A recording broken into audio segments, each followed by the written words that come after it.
ড্ৰাগছৰ বিৰুদ্ধে আৰু গৰুৰ সিন্ডিকেটৰ বিৰুদ্ধে চৰকাৰে আজি যিবিলাক ব্যৱস্থা লৈছে আমি ডেফিনেটলি আমি এপ্ৰিচিয়েট কৰিম। আমি কংগ্ৰেছে কেতিয়াও এইবিলাক ছাপোৰ্ট নকৰোঁ।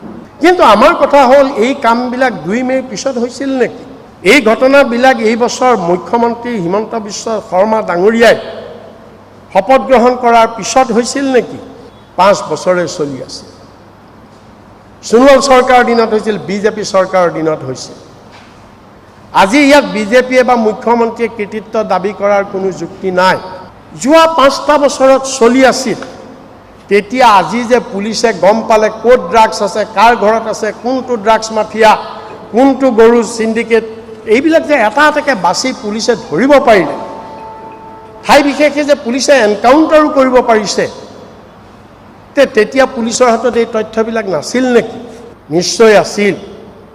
তেতিয়াহ'লে স্বাভাৱিকতে বুজা যায় যে চৰকাৰৰ সেইখিনি সময়ৰ চৰকাৰ, পুলিচ বা চৰকাৰৰ কোনোবা হয়তো বিয়াগুম নেতা, বিয়াগুম মন্ত্ৰী, কাৰোবাৰ আশীৰ্বাদত এইবিলাক চলি আছিল। আৰু এই যে দিনে 1000 কোটি টকাৰ লেনদেনৰ ভাগ সেইসকলৰ পকেটলৈও গৈছিল, আৰু সেইকাৰণে এই কথাবিলাক তেতিয়া পোহৰলৈ অহা নাছিল, লুকুৱাই ৰখা আছিল। কোন প্ৰশাসন, কোন কাৰ আশীৰ্বাদত এইবিলাক চলি আছিল, ইয়াৰ এটা উচ্চ পৰ্যায়ৰ তদন্ত হ'ব লাগে। আৰু এই কথাবিলাক অসমৰ ৰাইজৰ জানিবৰ অধিকাৰ আছে, ৰাইজক জনাব লাগে। আনহাতে মেট্ৰিক আৰু উচ্চতৰ মাধ্যমিক পৰীক্ষাৰ্থীৰ বাবে শিক্ষা বিভাগৰ বিশেষজ্ঞ সমিতিয়ে তৈয়াৰ কৰা মূল্যায়নক লৈ মুখ্যমন্ত্ৰী আৰু শিক্ষামন্ত্ৰীয়ে সুকীয়া স্থিতি গ্ৰহণ কৰিছে বুলি মন্তব্য কৰি ৰিপুন বৰাই দাবী তুলিলে শিক্ষাৰ্থীৰ ভৱিষ্যত সুৰক্ষিত কৰিবলৈ। আজি শিক্ষামন্ত্ৰী আৰু মুখ্যমন্ত্ৰী 2 মেৰুত অৱস্থান কৰিছে। শিক্ষামন্ত্ৰীয়ে এটা ঘোষণা কৰিছে, আনহাতেদি মুখ্যমন্ত্ৰীয়ে তাক নস্যাৎ কৰি, নাকচ কৰি সম্পূৰ্ণভাৱে আকৌ এটা বেলেগ কথা কৈছে। গতিকে ইয়াৰ ফলত আমাৰ ছাত্ৰ ছাত্ৰীসকলক যি অনিশ্চয়তা আহিছে, সেইকাৰণে আজি আমি অসম প্ৰদেশ কংগ্ৰেছ কমিটি আমি এইটোৱেই ডিমাণ্ড কৰিছোঁ।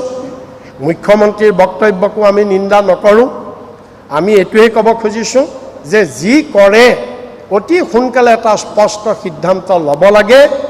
আমাৰ ছাত্ৰ ছাত্ৰীসকলক, অভিভাৱকসকলক অনিশ্চয়তাৰ মাজত ৰাখিব নালাগে। ছাত্ৰ ছাত্ৰীসকলৰ জীৱনক লৈ হেতালি খেলিব নালাগে। ইফালে ৰাজ্যজুৰি পেট্ৰল ডিজেলৰ মূল্যৰ লগতে অন্যান্য অত্যাৱশ্যকীয় সামগ্ৰীৰ মূল্য বৃদ্ধিৰ বিৰুদ্ধে অহা 7 জুলাইৰ পৰা 17 জুলাইলৈ এলানি প্ৰতিবাদী কাৰ্যসূচী কংগ্ৰেছে গ্ৰহণ কৰাৰ কথা ঘোষণা কৰিলে APCCৰ সভাপতিগৰাকীয়ে। আমাৰ 4টা আন্দোলনৰ কাৰ্যসূচী আছে। 7 জুলাইৰ পৰা আমি আৰম্ভ কৰিম।